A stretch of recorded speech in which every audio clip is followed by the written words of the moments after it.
Welcome back to the Black and Gold Report. We're still talking with head baseball coach Paul O'Neill. Coach, I want to start talking about some individual performances this year. You've already mentioned this guy, but Ethan Carter, South Carolina transfer, come in, has really left no doubt who the ace on your pitching staff is. 6 appearances this year, 6-0 with a 0.77 ERA, has 2 complete game shutouts already. Talk about Ethan a little bit. What makes him so effective, and how important is he going to be in the second half of the season for you? What makes Ethan so good is he's very consistent. Okay, he's very consistent with his mechanics, so that allows him to attack the strike zone, which he doesn't walk a lot of guys. He can throw the ball where he wants to. He has an a great amount of confidence in what he's doing on the mound, and just carries over to his pitching ability. He's got a good arm. He can throw multiple pitches for strikes, and by no stretch of he is our best pitcher on our team. I mean, he doesn't have the best stuff on our team, but he is our best pitcher by far. And in order for us to make it to the postseason, he's going to have to continue to do what he's doing and lead our staff, all the way through it. But I've been extremely pleased with him. He works very hard at practice. He's a good teammate. He's just doing so many positive things, for us right now. I'm just tickled to death to see that he's having the year that he's having, because he's worked so hard for it. Now, staying on the mound, Patrick McMahon has assumed the role as the closer in your bullpen. He's performed admirably since taking over in 3 appearances. He's 1-0 with 2 saves and a 0.00 ERA. He does have a blown save already this season, but he did manage to pick up the win afterwards. But how comfortable are you sending him out there with the game on the line?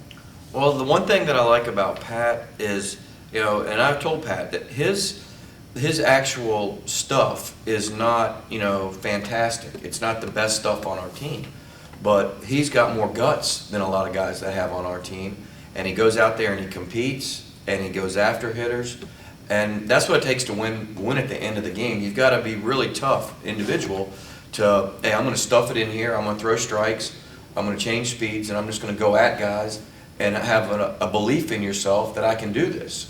And that's what's getting Pat through right now. So I love sticking him out there, because I know he's going to give me 110%, and he's not going to fold under the pressure. He's going to be a little bulldog, and he's just going to keep going at it, and that's why he's having success.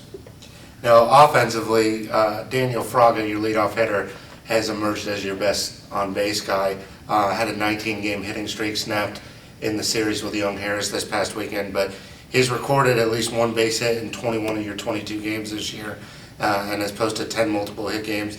How have you seen him adjust to the spotlight as the team's leadoff hitter, and what are some of his strengths and weaknesses? I think the biggest strength of Danny is Danny knows, who he is. He knows that he's a singles hitter.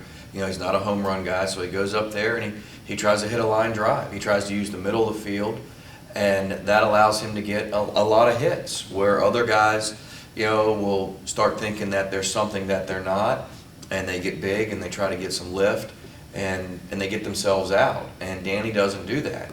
For the most part, he stays flat to the baseball, and he stays on pitches, and that allows him to get a lot of hits. And Danny's a great kid. He works hard.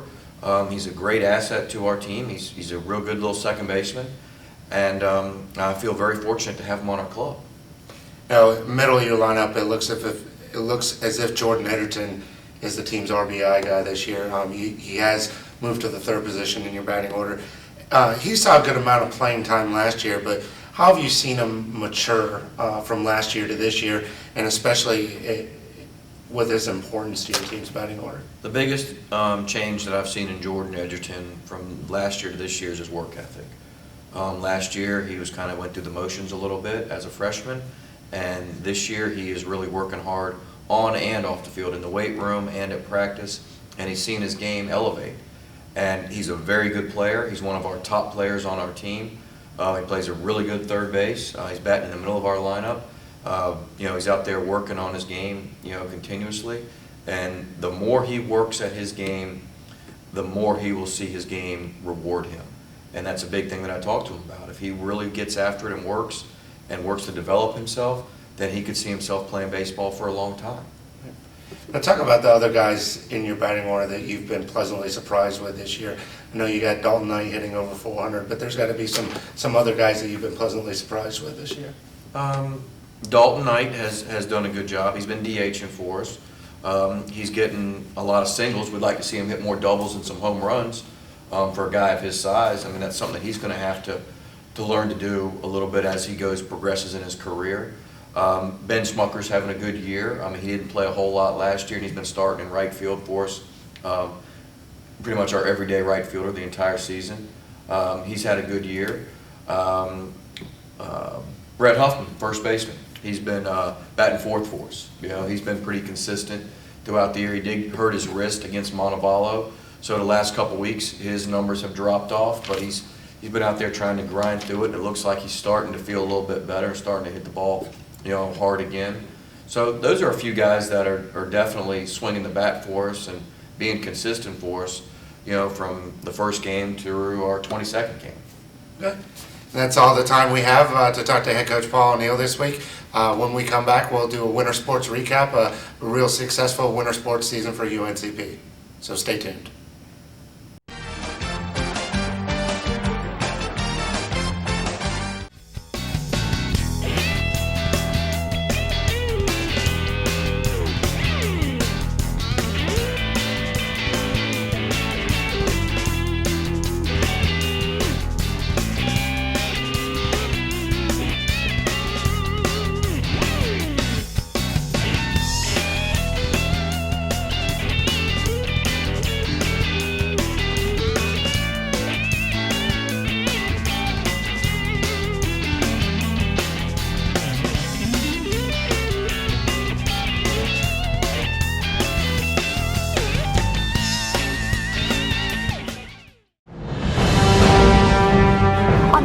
April 18th, join your fellow Braves fans for the 2013 Braves Club Cash Bash presented by Southeastern Health. This year's event will include a catered dinner, live and silent auctions, and a chance to interact with UNCP student athletes and coaches. The proceeds from this fun and exciting event will go directly to support the scholarships and programs for the UNCP student athletes. For ticket information or to make a donation, visit uncpbraves.com or call 910-775-4339.